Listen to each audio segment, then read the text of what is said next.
ಮಳೆಯಿಂದ ಬರ್ತದೆ ಮುಕ್ತ, ಸ್ವಚ್ಛ ನೀರಲ್ಲಿ ಇಡ್ತವೆ ಮೊಟ್ಟೆ, ಹಗಲು ಹೊತ್ತಲ್ಲೇ ಕಷ್ಟವೇ ಅಷ್ಟೇ. ತೀವ್ರ ಜ್ವರ ತಲೆ ನೋವು ಇದರ ಲಕ್ಷಣ, ಮಾಂಸ ಕಂಡ ಕೀಲು ನೋವು ಕೂಡ ಲಕ್ಷಣ. ತೀವ್ರ ಜ್ವರ ತಲೆ ನೋವು ಇದರ ಲಕ್ಷಣ, ಮಾಂಸ ಕಂಡ ಕೀಲು ನೋವು ಕೂಡ ಲಕ್ಷಣ. ಡೆಂಗ್ಯೂ ಜ್ವರ ಡೆಂಗ್ಯೂ ಜ್ವರ ಡೆಂಗ್ಯೂ ಜ್ವರ ಡೆಂಗ್ಯೂ ಜ್ವರ ಬರದ ಹಾಗೆ ರಕ್ಷಿಸೋಣ ನಮ್ಮೆಲ್ಲರ ಪರಿಸರ. ಡೆಂಗ್ಯೂ ಜ್ವರ ಡೆಂಗ್ಯೂ ಜ್ವರ ಡೆಂಗ್ಯೂ ಜ್ವರ ಡೆಂಗ್ಯೂ ಜ್ವರ ಬರದ ಹಾಗೆ ರಕ್ಷಿಸೋಣ ನಮ್ಮೆಲ್ಲರ ಪರಿಸರ.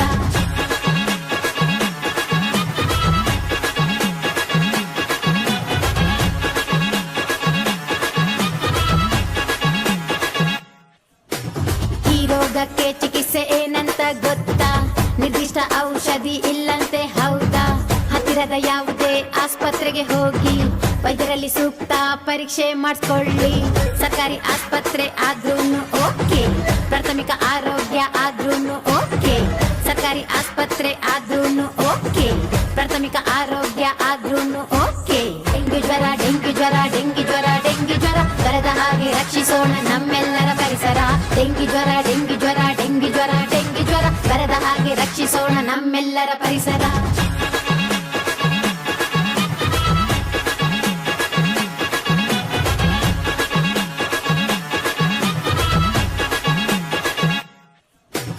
ಈ ರೋಗದ ಬಗ್ಗೆ ನಿಯಂತ್ರಣ ಹೇಗೆ?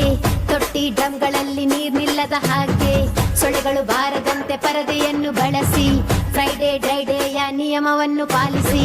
ದೊಡ್ಡವರು ಸಣ್ಣವರು ಭೇದ ಭಾವ ಇಲ್ಲ, ಯಾರಿಗೆ ಬಂದ್ರೂನು ಕೈ ಜೋಡಿಸೋಣ ಎಲ್ಲ. ದೊಡ್ಡವರು ಸಣ್ಣವರು ಭೇದ ಭಾವ ಇಲ್ಲ, ಯಾರಿಗೆ ಬಂದ್ರೂನು ಕೈ ಜೋಡಿಸೋಣ ಎಲ್ಲ. ಡೆಂಗ್ಯೂ ಜ್ವರ ಡೆಂಗ್ಯೂ ಜ್ವರ ಡೆಂಗ್ಯೂ ಜ್ವರ ಡೆಂಗ್ಯೂ ಜ್ವರ ಬರದ ಹಾಗೆ ರಕ್ಷಿಸೋಣ ನಮ್ಮೆಲ್ಲರ ಪರಿಸರ. ಡೆಂಗ್ಯೂ ಜ್ವರ ಡೆಂಗ್ಯೂ ಜ್ವರ ಡೆಂಗ್ಯೂ ಜ್ವರ ಡೆಂಗ್ಯೂ ಜ್ವರ ಬರದ ಹಾಗೆ ರಕ್ಷಿಸೋಣ ನಮ್ಮೆಲ್ಲರ ಪರಿಸರ.